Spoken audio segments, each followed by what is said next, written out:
A little girl was running down a Manhattan sidewalk, crying. She was maybe 10 years old, tears streaming down her face, desperately looking at the faces of passing adults. Everyone kept walking. Nobody stopped. Then she saw him. She didn't know if she recognized who he was or just saw someone who looked like he could help. But she ran straight toward him and grabbed his arm. "Please," she was sobbing. "Please help." Mike Tyson stopped and looked down at her. His security guard immediately moved closer, scanning for threats. The girl could barely speak through her tears. "They're hurting him. Please, you have to help." What happened in the next 2 minutes would leave 4 men learning a hard lesson about choosing the wrong fight.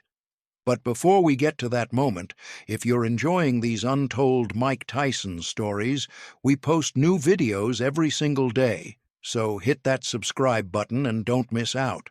Now, to understand how a quiet afternoon walk turned into a moment this little girl and her brother would never forget, we need to go back to the beginning.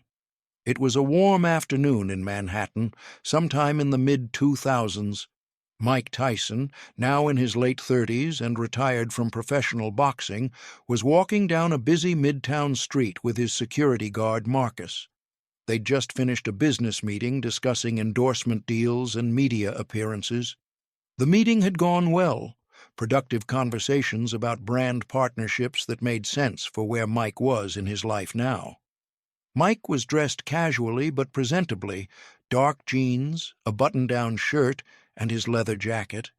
Nothing flashy, just comfortable. The sidewalks were packed with the usual Manhattan afternoon crowd, office workers rushing between meetings, tourists stopping to check maps on their phones, delivery cyclists weaving through pedestrians, street vendors selling pretzels and hot dogs from their carts. The kind of organized chaos that defined New York City on a typical weekday afternoon. Marcus had parked their car in a garage about 4 blocks from the meeting location. They were walking back now, moving through the crowds at a relaxed pace. Marcus maintained professional awareness, former military, trained in executive protection, but kept a comfortable distance so it didn't look like Mike needed constant guarding. They'd covered about 2 blocks, roughly halfway back to the car, when Mike heard something that cut through the ambient noise of traffic and conversation. "Please, somebody help, please." A child's voice, high-pitched, desperate. Mike slowed his pace and turned toward the sound. Other pedestrians had noticed too, people glancing around, some slowing their walking, but most continued forward. It was the New York way. You heard strange things constantly in a city of millions. Unless it directly involved you, you kept moving. Getting involved meant complications, delays, potentially dangerous situations. But Mike had never been good at walking past when someone clearly needed help. Then he spotted her. A little girl, probably 9 or 10 years old, with dark hair pulled back in a ponytail. She wore what looked like a Catholic school uniform, white button-down shirt, plaid skirt, small backpack on her shoulders. She was running down the sidewalk toward them, weaving between pedestrians who stepped aside to let her pass. Her face showed absolute terror. Tears streamed down both cheeks. She was looking desperately at the faces of adults as she ran past them, clearly searching for someone who would help. "Please, someone help me, please." Most people moved out of her way and continued with their day. A few looked concerned but uncertain what to do. One older woman reached out as if to stop the girl and ask what was wrong, but the girl was moving too fast, too focused on finding help. Then the girl's eyes landed on Mike. Whether she recognized him as Mike Tyson or just saw a large, powerful-looking man who might be able to help, her trajectory changed immediately. She ran directly toward him. Marcus had already noticed and moved to position himself between Mike and the approaching child, standard protocol when someone was running at your principal. But Mike held up his hand slightly, signaling it was okay. The girl reached Mike and grabbed his arm with both hands, her small fingers gripping the leather of his jacket tightly. She was breathing hard from running, her chest heaving, words coming between gasping breaths and sobs. "Please, please, you have to help. They're hurting my brother. Bad men. There's 4 of them and they're hitting him and he can't stop them and you have to help." Mike immediately crouched down to her eye level, making himself less intimidating, trying to help her focus. His voice was calm and measured. "Okay, I hear you. Take a breath. Slow down just a little. Who's hurting your brother?" "4 men," she managed between sobs, her whole body shaking. "They grabbed him off the street and now they're hitting him and they won't stop and nobody will help and please you have to come."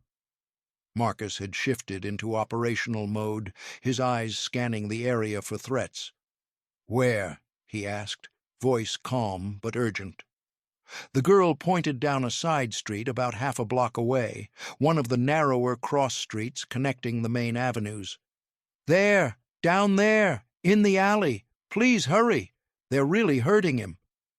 Mike didn't ask more questions. A child was standing in front of him terrified, saying her brother was being hurt by multiple attackers. That was enough. "Show us where." The girl immediately took off running back the way she'd come. Mike followed without hesitation, Marcus beside him. They moved quickly through the pedestrian traffic, Mike's size and purposeful movement causing people to step aside naturally. As they got closer to the side street, Mike could hear it, the unmistakable sounds of a violent confrontation. Raised voices with aggressive tones, scuffling sounds, the impact of fists on flesh, someone making pained grunting sounds. They turned onto the side street. It was narrower than the main avenue, less crowded. The buildings were primarily commercial. Office buildings with ground-floor retail, loading docks, service entrances. About 50 feet down, Mike saw it clearly. In a recessed area between 2 buildings, 4 men were surrounding a young man who had his back against the wall. The young man looked maybe 19 or 20, wearing jeans and a t-shirt. His face already showed significant damage, blood running from his nose and a split lip, one eye starting to swell shut, defensive cuts on his hands where he'd been trying to block punches. The 4 men were working in rotation. One would hold the young man or push him while another hit him. They were laughing, making comments, clearly enjoying their numerical advantage and the young man's inability to defend himself against 4 attackers. The little girl ran ahead of Mike and Marcus, getting about 20 feet from the group before one of them noticed her. "Get lost, kid," the man shouted without turning around. "This doesn't concern you." Then he turned to see if she'd left and noticed Mike and Marcus approaching. His expression changed rapidly. Confusion, then recognition, then visible concern. He was white, late 20s, wearing a tank top showing muscular arms. His aggressive posture shifted immediately. "Yo," he said to the others urgently, "we need to go, right now." One of the other men turned to see what prompted the change. White, early 30s, shaved head, neck tattoos visible. When he saw Mike Tyson walking toward them, his eyes widened.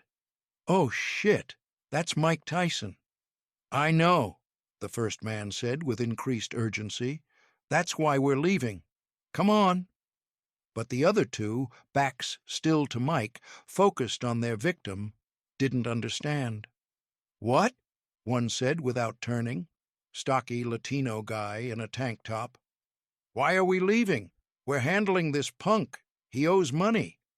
"Because Mike Tyson and his security just showed up," the first man said. "We need to not be here." The fourth man finally turned around, tall, thin, multiple tattoos on both arms, wearing cargo shorts and a black t-shirt. When he saw Mike, his reaction was different. He smirked. "So what? There's 4 of us and 2 of them. We can handle 2 dudes." Mike and Marcus stopped about 10 feet away. The girl ran to her brother and grabbed his arm, trying to pull him away. Mike's voice was calm, but carried clear authority. "Let him go! Walk away! This is done!" The two who'd recognized Mike were already backing up, wanting no part of this. Their body language showed they understood the situation. But the stocky guy and the tall guy held their ground.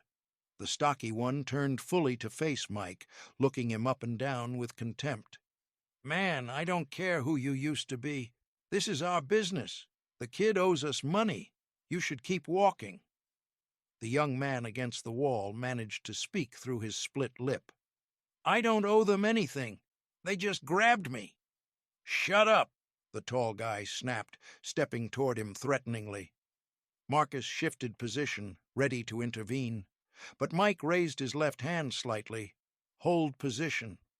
Mike's attention stayed on the stocky guy.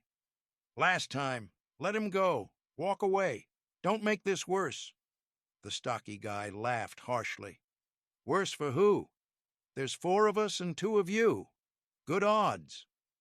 The tall guy cracked his knuckles in exaggerated display. "Yeah. You want to try something, old man? You think you still got it? You're what, 40? Not in the ring anymore." The two who'd recognized Mike were now 15 feet away, clearly separating themselves. One called out, "Yo, seriously, we're leaving. This is stupid." But the stocky guy and tall guy weren't listening. The stocky guy stepped toward Mike, hands coming up in a fighting stance. Not terrible form. He'd probably done some amateur boxing, knew to keep hands up and chin down. "You want to do this?" he said. "Your mistake." The tall guy moved to Mike's right, trying to create an angle for a 2-on-1 attack. Marcus started to move, but Mike spoke quietly. "I got it." The stocky guy threw the first punch, a right hand aimed at Mike's face, telegraphed, coming from too far back, the kind of punch that might work against an untrained opponent, but was useless against Mike's experience. Mike's head movement was minimal, but perfectly timed. He slipped the punch by maybe 3 inches, letting it pass harmlessly, and countered with a short left hook to the stocky guy's body, right below the ribs. The punch wasn't full power. Mike wasn't trying to cause serious injury, but it was delivered with perfect technique and enough force to end the fight. The impact drove the air from the stocky guy's lungs. His legs buckled. His hands dropped from his fighting stance to his midsection as his body tried to process what happened. He dropped to his knees, bent over, gasping, desperately trying to breathe. The tall guy, seeing his friend drop, rushed at Mike from the side, hands up, clearly trying to tackle rather than punch. Mike pivoted smoothly and caught him with a right hand to the jaw as he came in. Again, not full power. Mike knew how to calibrate, but precise and effective. The tall guy's head snapped to the side. His forward momentum stopped completely. His legs tangled and he stumbled backward, trying to keep balance, failing, landing hard on his backside on the pavement. He sat there, hand going to his jaw, eyes unfocused, clearly dazed. The two who'd recognized Mike were already running, disappearing around the corner. The stocky guy was still on his knees, both hands on the ground, head down, slowly getting air back. The tall guy sat holding his jaw, blinking slowly, trying to figure out what happened. Mike stood where he'd been, breathing unchanged, completely calm. "I gave you chances to walk away," Mike said, his voice still calm. "You didn't take them." The stocky guy looked up at Mike, still unable to speak, and nodded, acknowledgement of his mistake. "Before we continue, drop your thoughts in the comments below. Was Mike right to step in?" Now back to the story. Mike turned to the young man against the wall, who was staring with wide eyes, blood on his face. "You okay?" The young man nodded, wincing. "Yeah, thank you so much." The little girl ran from her brother to Mike and hugged his leg tightly. "Thank you. Thank you for saving him." Mike put his hand gently on her head. "You were brave. You didn't give up when everyone else walked past. That's what saved him." She looked up, eyes wet. "Are you really Mike Tyson?" Mike smiled slightly. "Yeah, I am." "My dad watches your fights," she said. "He says you're the best." Marcus was on his phone with police. Mike Tyson was walking down a Manhattan street when a 10-year-old girl came running up crying, begging for help. Her brother was being beaten by 4 men. Mike followed her, found 4 thugs beating her 20-year-old brother in an alley. 2 recognized Mike and wanted to leave. The other 2 didn't care. 4 versus 2, they said. 15 seconds later, one couldn't breathe. The other sat dazed, both on the ground. This story wasn't just about Mike stopping an assault. It was about a little girl who refused to give up, about choosing to get involved when you see something wrong, about understanding that sometimes stepping in, even when it's not your problem, is the right thing. 4 men learned numbers mean nothing against someone who knows what they're doing. David went home safe, protected by his sister who refused to stop asking for help. Maria learned courage pays off, that the right person might be just a block away. Mike got in his car and went home. Another afternoon in New York. Another moment where standing up made all the difference.